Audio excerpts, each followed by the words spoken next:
Okay, in this video what I want to talk about today is growing injuries or growing rehabilitation for athletes, particularly hockey players or soccer players that kind of have that reoccurring injury on the inner part of your thigh, whether it's something that radiates down towards the knee or something that kind of stays up tight to the hips.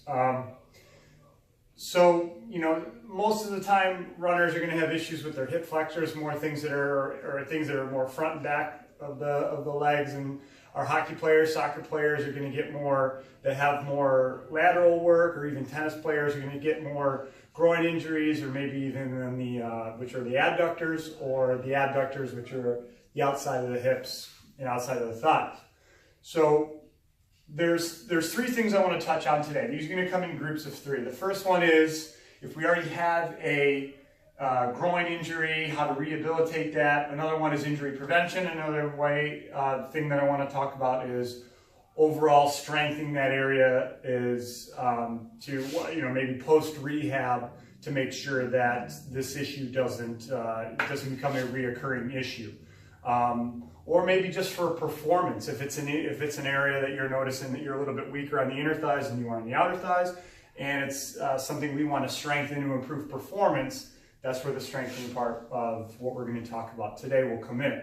We'll start with the flexibility part of it. So especially for our younger athletes, when they start growing and getting a little bit taller, especially if you go through sudden spurts, there's going to be a drastic decrease in flexibility, either in the hamstrings, most notably, or in and around the hips.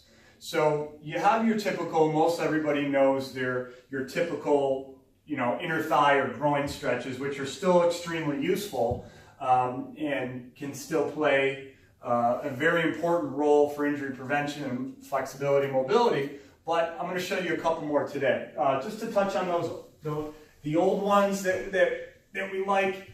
We're going to talk about the butterfly stretch, which is just bringing your heels in towards your hips and just letting your knees, sitting up nice and tall, just let your knees fall towards the floor. And another one would be just a side lunge, where you have both feet square, just lunging over, keeping your knee over your toe, and just lunging over, stretching the inner thigh.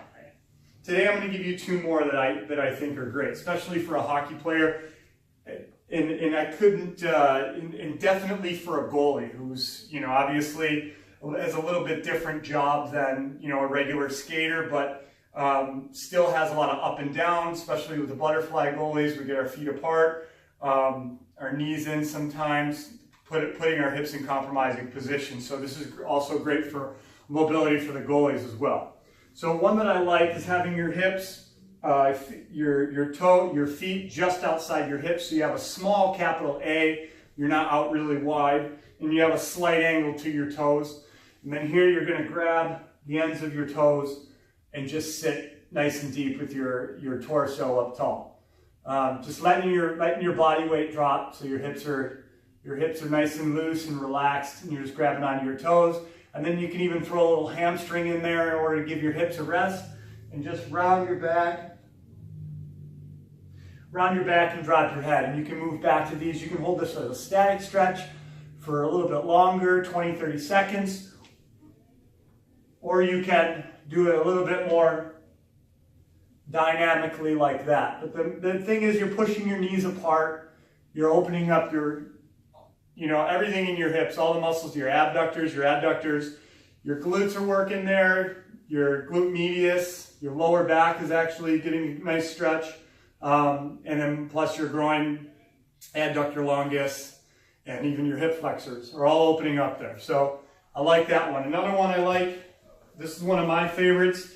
So we have our typical hip flexor stretch that we want to do with our back foot. Just relax on the floor, knee on the floor, keeping your shoulders over your hips and just lunging forward, making sure that your glutes stay relaxed, your quad stays relaxed, and you're just dropping your hips towards your front knee. But then what we also want, if we call this leg is at 12 o'clock, we want to move this leg out towards 3 o'clock, keeping your body facing that 12 o'clock position and just lunging out to the side. Again, keeping your shoulders over your hips, not turning towards this knee. This is my favorite one for the iliopsoas that ties into the low back. From your groin, goes through your hips and into your low back. When that gets tight, we get a lot of guys that's pulling on the lower part of your spine, pulls it forward into that lordosis position for the lower back to the lumbar. So this helps loosen that up a little bit. Again, that's kind of a gentle area, so we don't want to push too hard. You just want to let your body weight fall that way without pushing, nice and lightly. And you can do that, again, dynamically. If you want to just do some reps, nice and easy to warm up, not pushing too hard. And then as you go, switch a couple times on each side, you can start to hold that a little bit longer. Okay? So those two I really like in the squat position, and then the front hip flexor stretch here to help keep that opened up in the front, and then to the side as well for that high, that's really high in that iliopsoas is really high in the hip. So that's a perfect one for that. Another one is rolling. So if you have a foam roller, or this is PVC with a little hockey tape, cloth tape on it, rolling that adductor longus, keeping this knee bent. Mainly you want to try to stay relaxed, but rolling that inner thigh, wherever you feel that you have a tender area, you want to spend a little extra attention on that. But as far as an injury prevention standpoint, you want to roll it even if you're not tender, to keep that, just to knead it out and keep it long.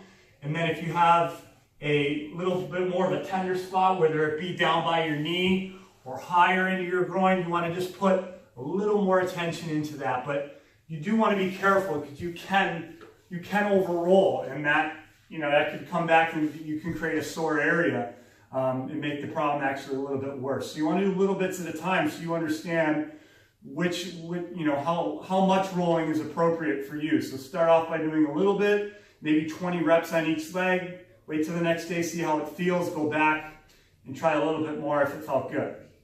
From a strengthening standpoint, obviously, anytime we're talking about a sport like hockey, squatting, whether it be a front squat with a bar in front, you can do goblet squats holding onto a dumbbell, kettlebell swings, anything that's involving the hips in a squat position is fantastic for strengthening your entire lower body. Quads, hamstrings, glutes, the glute medius, your abductors, all that jazz. But here's a couple other ones that I think are phenomenal, especially for those goalies. One of my favorites for goalies is to do, I'll show you the two, but again, for as far as strengthening and injury prevention, these are great too. So whether you have one of these moving coasters, or you can use a 2-pound dumbbell plate or a 5-pound plate. If you have a hardwood floor, you can put a towel down and just do it on a towel, or put the plate on a towel. It doesn't matter. But keeping your kneeling leg tall, shoulders over your hips again, putting one foot here over the heel would be underneath your hamstring, staying nice and tall, reaching out, and then pulling that back in, that plate back in. So again, whether you're using a coaster or a plate, just pulling that back in so your foot comes back in underneath your hamstring. Again, that's very specific for hockey skating or a goalie in a butterfly position that's either trying to get up or trying to kick a pad out to the side. Your goalies are going to see this drill, see this 100 times in a practice or a game, this type of movement here. And that helps them strengthen that inner thigh. So two other ones that I like are more so not necessarily for a strengthening on the inner thigh, but strengthening the outer thighs, because these muscles get used so much. These abductors, glute medius, and the glutes get used so much.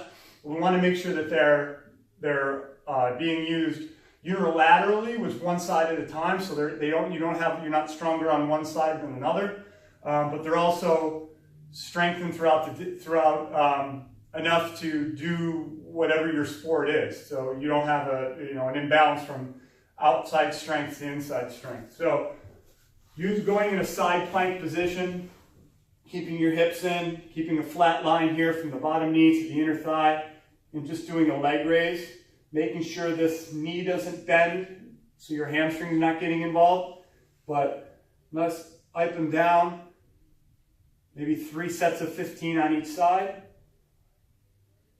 Okay? And then another one I like is, this one is great, again for goalies. You're in this 90-degree position from your hands and your knees. So every joint, you're at 90 degrees here at your shoulder, you're at 90 degrees at your hips, and you're at 90 degrees at your knees. And then you bring your leg out, and you do a leg raise from that position there. And again, that simulates that hockey stride again, where you're bent over and you're pushing laterally to the outside. That gets up high, that glute medius, right below your lower back that sits on top of your glutes. Your outer thighs, where your vastus lateralis comes into and inserts into your hip. Isolates that area right in there nicely. And you want to make sure that that leg doesn't drift back, and again, your knee doesn't bend, so your hamstring can't help out. You're isolating this area of the upper hip. So following those 3 strengthening exercises, a couple of those mobility drills and stretches, and you should be able to rehabilitate any groin injury, also prevent any groin injury, and strengthen for performance as well.